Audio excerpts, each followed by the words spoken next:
नमस्ते दोस्तों, आज मैं फिर आपके सामने क्लास 10th के अर्थशास्त्र के छठे अध्याय वैश्वीकरण का भाग 3 लेकर प्रस्तुत हुआ।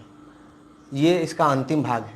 पिछले कुछ वीडियो में हमने वैश्वीकरण के बारे में, निजीकरण के बारे में, उदारीकरण के बारे में पढ़ा। वैश्वीकरण के क्या प्रभाव है, हमारे देश में इसका क्या प्रभाव है, बिहार में इसका क्या प्रभाव है, ये पिछले वीडियो में हम लोग पढ़ चुके हैं। आज के वीडियो में सन 1991 की आर्थिक सुधार के बारे में जानेंगे। इसके बारे में जानने से पहले मैं बताना चाहता हूं कि 1980 के दशक के अंत में हमारे सरकार का व्यय इतना अधिक हो गया था कि उसका राजस्व बहुत कम पड़ गया था और आवश्यक वस्तुओं का दर बहुत अधिक होने लगा था। सरकार के आयात और निर्यात के बीच कोई तालमेल नहीं था। आवश्यक वस्तु जो थी, जैसे पेट्रोल इत्यादि चीज़ों के लिए जो विदेशी मुद्रा संग्रह करके रखा जाता है विदेशी भंडार में, वो 15 दिन के लिए भी काफ़ी नहीं था। और स्थिति इतनी दयनीय हो गई कि हमारे भारत सरकार को 49 क्विंटल सोना बैंक ऑफ इंग्लैंड में बंधक रखना पड़ा। और 90-91 के समय में जब खाड़ी का युद्ध हुआ तो संकट और गहरा हो गया। इसी कारण हमारे देश में कुछ नई नीतियों को लाया गया, जिसे हम नई आर्थिक नीति कहते हैं। वही नई आर्थिक नीति 1991 में जब लाया गया, जिससे कुछ आर्थिक सुधार हुए। तो आर्थिक सुधार का अर्थ क्या है? तो भारत में आर्थिक सुधार का मतलब है कि 1991 में लाए गए जो नीतियां थी, उसके अनुसार उपलब्धता, लाभदायकता, कुशलता, प्राथमिकता और बढ़ोतरी के लिए कार्य किए गए, जिसे आर्थिक सुधार कहा गया। आर्थिक सुधार के तहत क्या हुआ कि एक नीति अपनाई गई, एलपीजी नीति। एलपीजी नीति मतलब लिक्विड पेट्रोलियम गैस वाला एलपीजी नहीं। एलपीजी मतलब एल से लिबराइजेशन अर्थात उदारीकरण, पी से प्राइवेटाइजेशन अर्थात निजीकरण और जी से ग्लोबलाइजेशन अर्थात वैश्वीकरण। इस नीति के तहत ही आर्थिक सुधार लाया गया। तो नई आर्थिक सुधार का उद्देश्य क्या था? तो उद्देश्य क्या था कि नई आर्थिक सुधार का मूल उद्देश्य था कि हमारे जितने भी उत्पादकता है उसे बढ़ाना, उसकी गुणवत्ता को बढ़ाना, जो हमारे पास विदेशी मुद्रा है उसके स्टॉक को ज़्यादा करना, हमारे पास जो भी वस्तुएं हैं, जो उपलब्ध वस्तुएं हैं, उनकी गुणवत्ता को बढ़ा के देश के नहीं विदेश बल्कि विश्व के जितने भी देश हैं वहाँ पे उसके गुणवत्ता के बराबर बनाना, जिससे कि हमारे देश में किसी भी तरह का कोई भी परेशानी न आ पाए, हमारे पास विदेशी मुद्रा का स्टॉक रहे, भविष्य में हम जो भी काम करना चाहें उसके लिए हमारे पास उपलब्ध संसाधन उपलब्ध हो। ये नई आर्थिक नीति का उद्देश्य था। लेकिन वैश्वीकरण में आम आदमी का क्या हुआ? आम आदमी कहने का अर्थ क्या है कि वैसे लोग जो गरीबी रेखा के नीचे हैं, या वैसे लोग जो गरीबी रेखा से थोड़ा सा ऊपर, जैसे सामान्य मध्यम वर्ग के लोग कहो या निम्न वर्ग के लोग कहें, तो मध्यम वर्ग के लोग वो जिनके पास वो गरीब नहीं है, उनके पास कुछ जमा पूंजी है, लेकिन उतना ही जमा पूंजी कि एक बार उनके पास कोई परेशानी आ जाए, एक बार उनके पास किसी भी तरह का वो कार्य कर लें, घर में किसी तरह का वो उनके फंक्शन आ जाए या आपदा आ जाए या किसी भी तरह की समारोह कर लें, तो वो फिर उस पोवर्टी लाइन के बराबर में आ जाते हैं।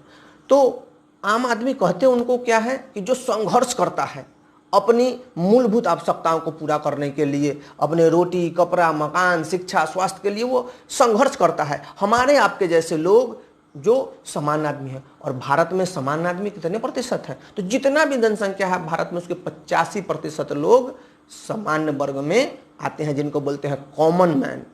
एक फिल्म का डायलॉग है कि don't under estimate the power of common man. मतलब कॉमन मैन के पास बहुत पावर है, बहुत शक्ति है। वो देश की सरकार बदल सकती है, देश की सत्ता बदल सकती है, देश में किसी भी तरह का कोई भी विकास ला सकती है, लेकिन सामान्य आदमी के पास समय नहीं है। वो अपने मूलभूत आवश्यकताओं को ही पूरा करने में लगा हुआ है और वो किसी तरह के किसी भी अन्य कार्य में समय देना नहीं चाहता है, जिसके कारण क्या होता है कि वो जो भी चीज़ पर थोप दिया जाता है वो कार्य करने के लिए तैयार हो जाता है। वैश्वीकरण किसी सामान्य आदमी से पूछ के नहीं लाया गया। वैश्वीकरण सरकार ने अपनी नीति के अनुसार कार्य करना शुरू कर दिया। तो वैश्वीकरण का क्या फायदा, क्या घाटा हुआ सामान्य आदमी पर, ये हम जानने की कोशिश करते हैं कि आम आदमी पर वैश्वीकरण का अच्छा भी प्रभाव पड़ा और बुरा भी प्रभाव पड़ा। तो अच्छा प्रभाव क्या पड़ा? अच्छा प्रभाव क्या पड़ा कि उपयोग की आधुनिक संसाधनों की उपलब्धता, कि जब आम आदमी उपयोग करना चाहता है तो जो उपयोग करना चाहता है उसके जो आधुनिक संसाधन उसके पास उपलब्ध हो गए। पहले क्या था कि लोगों के पास मनोरंजन के साधन क्या थे? तो गांव में रेडियो होता था, तो रेडियो मनोरंजन का साधन था। कहीं गाना बज गया, गांव के सारे लोग वहां पर जुट जाते थे, वो समाचार सुनते, गाना सुनते या किसी बात पे चर्चा करते। लेकिन आज क्या हो गया है कि विदेशी कंपनियों के वैश्वीकरण के कारण हर घर में कलर टीवी हो गया। एक क्या, हर कमरे में कलर टीवी हो गया है, हर आदमी के पास एक मोबाइल हो गया। तो वैश्वीकरण में क्या हुआ कि आधुनिक जो संसाधन थी वो घर घर आ गया, हर आदमी के पास हो गया। अपनी योग्यता से अधिक हमारे पास संसाधन हो गया। हमारे पास जो योग्यता है, हमें जो चाहिए उससे अधिक हमने संसाधन प्राप्त कर लिया। उसका कारण क्या था? वैश्वीकरण। दूसरा, रोजगार की बढ़ती हुई संभावना, कि रोजगार की संभावना बढ़ गई। पढ़े लिखे, कौशल, नीतिपूर्ण, योग्य लोगों को काम मिलना शुरू हो गया। जो लोग देश में उनका वैल्यू, जो पढ़ने लिखने के बाद भी जिनको खेती करना पड़ता था या कुछ भी ऐसा कार्य करना पड़ता था जो उनकी योग्यता के बस में नहीं था, तो वो लोग क्या करने लगे कि विदेशी कंपनी आ जाने के कारण रोजगार ज़्यादा हो गया। तो लोग अपने गांव से, घर से बाहर निकलकर विदेशी कंपनी में काम करना शुरू कर देते हैं और उनके पास रोजगार की क्षमता बढ़ जाती है। और तीसरा हुआ आधुनिक तकनीक की उपलब्धता। आधुनिक तकनीक उपलब्ध हो गया कि बहुत दिन तक, आज से 20 से 25 साल पहले तक हम लोग देखते थे कि गांव में हर बैल से ही खेती किया जाता था। कटनी के लिए, दौनी के लिए या अलग अलग कार्यों के लिए हम जो पुराना संसाधन था उसी का प्रयोग करते थे। लेकिन आज क्या हो गया कि आधुनिक तकनीक आ गया कि अब आपको कोई भी चीज़ चाहिए, गड्ढा खोदना है, जब हमको किसी को मिट्टी भरना होता था तो 20 या 25 आदमी लगते थे और दिन भर में 10 से 12 टेलर मिट्टी ढोया जाता था। और आज क्या हो गया कि बस आधुनिक संसाधन मंगवा लीजिए, जैसे भी जितना जल्दी हो सके, दिन भर में जो काम 20 दिन का था वो 1 दिन में समाप्त हो जाता है। तो आधुनिक संसाधन भी उपलब्ध, आधुनिक तकनीक भी हमारे पास उपलब्ध हो गया। लेकिन एक बात सोच के देखिए कि क्या वैश्वीकरण होने के कारण हमारे देश के जो आम आदमी है उनको सिर्फ फायदा ही हुआ, घाटा नहीं हुआ? तो हमें उसकी कमी भी हुई। आम आदमी को वैश्वीकरण का बुरा प्रभाव भी पड़ा। बुरा प्रभाव क्या पड़ा कि बेरोजगारी बढ़ने की आशंका हो गई। अब हमारे पास तो शिक्षा की कैसी गुणवत्ता है आप देख ही रहे हैं, कैसे लोग शिक्षित हो रहे हैं, किस तरह से उनको शिक्षित किया जा रहा है। और जैसे लोग को शिक्षा प्राप्त हो रहा है, क्या वैसे रोजगार मिल पाएगा? और कैसा रोजगार मिल पाएगा? देश में तो मिल ही नहीं पाएगा। विदेशी कंपनी तो दूर की चीज़ है, देश की जो कंपनी है उसमें काम नहीं मिल पाएगा। तो क्या होगा कि कौशलतापूर्ण हमारे पास रोजगार नहीं है। और जो लोग, मैंने कहा कि 20-20 लोग एक चीज़ के लिए काम में लग जाते थे, उसके लिए एक आदमी काफ़ी हो गया। तो एक आदमी जहाँ पर काम करने लगे तो 19 लोग तो बेरोजगार हो गए। वैश्वीकरण के आधुनिक चीज़ों का आने से 19 लोग तो बेरोजगार हो गए। तो बेरोजगारों की संख्या बढ़ने की आशंका बढ़ गई।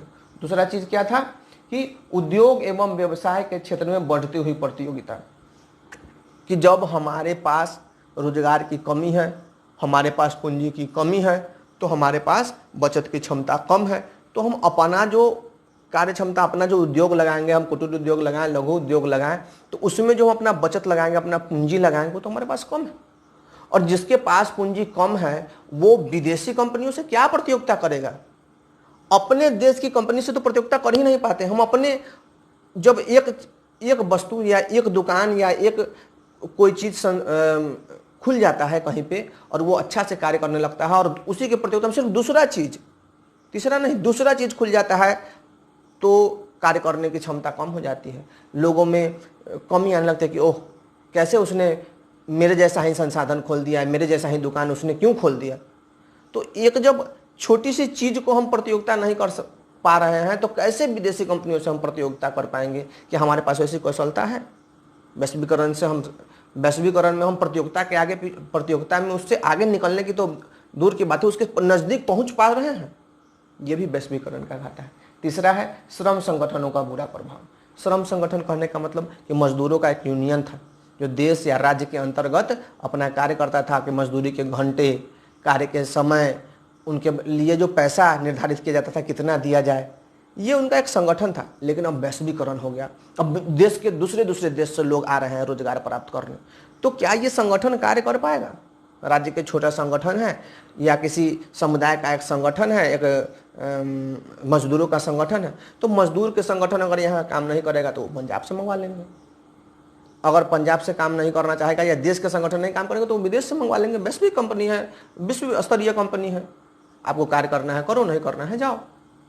तो ये क्या होगा कि मजदूर के संगठन, श्रम संगठन कोई कार्य करने में लचीला हो गया, बिल्कुल उसका नियम, उनका जो प्रभाव हो गया बिल्कुल कम हो गया। मध्यम एवं छोटे उत्पादों को कठिनाई, मैंने पहले बताया जो छोटे उत्पाद हैं, जो मध्यम उत्पाद हैं, वो तो कहीं मार्केट में दिखा ही नहीं, वो कहीं रह ही नहीं गए।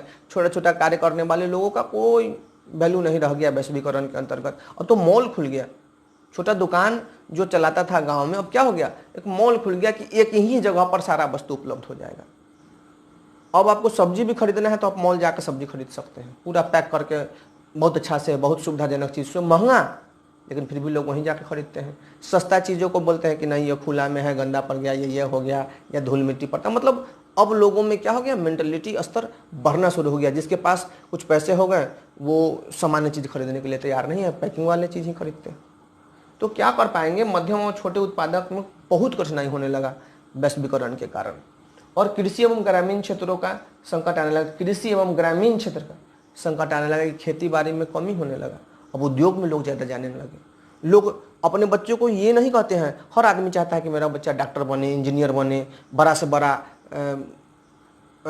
व्यवसाय बन जाए, लेकिन कोई कहता नहीं है कि मेरा बेटा किसान बने।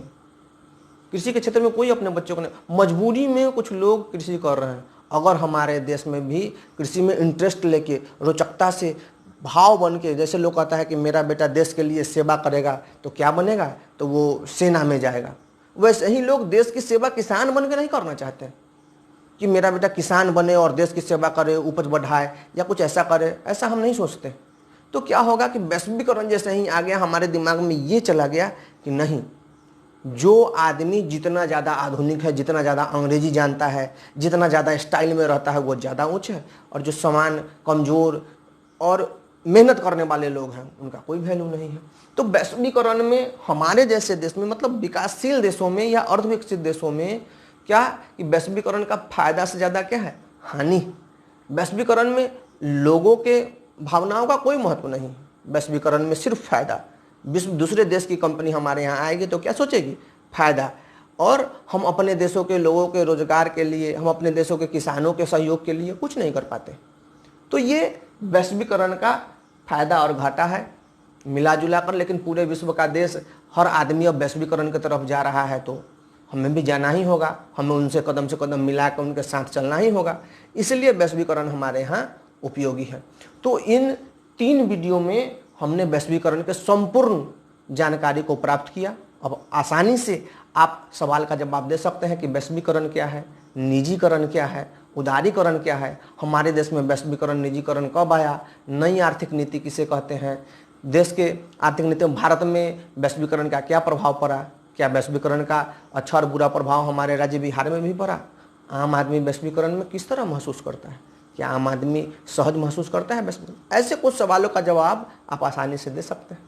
अगर आप इन सवालों का जवाब नहीं दे पा रहे हैं तो इन 3 वीडियो को फिर से ध्यान से देखिए और इसे समझने और बताने का कोशिश कीजिए, लोगों को समझिए और समझाने की कोशिश कीजिए कि वैश्वीकरण से हमारे देश को क्या फायदा है और हम कैसे अपने देश को वैश्वीकरण में और ऊपर ले जा सकते हैं। तो आज के वीडियो में इतना ही। अगर आपको ये वीडियो अच्छा लगा तो आप इस चैनल को सब्सक्राइब कीजिए, लाइक कीजिए और अपने दोस्तों के साथ शेयर कीजिए, और हाँ, कमेंट्स जरूर कीजिए कि आपको ये वीडियो कैसा लगा और इसमें और क्या सुधार आप चाहते हैं। तब तक के लिए बहुत बहुत धन्यवाद।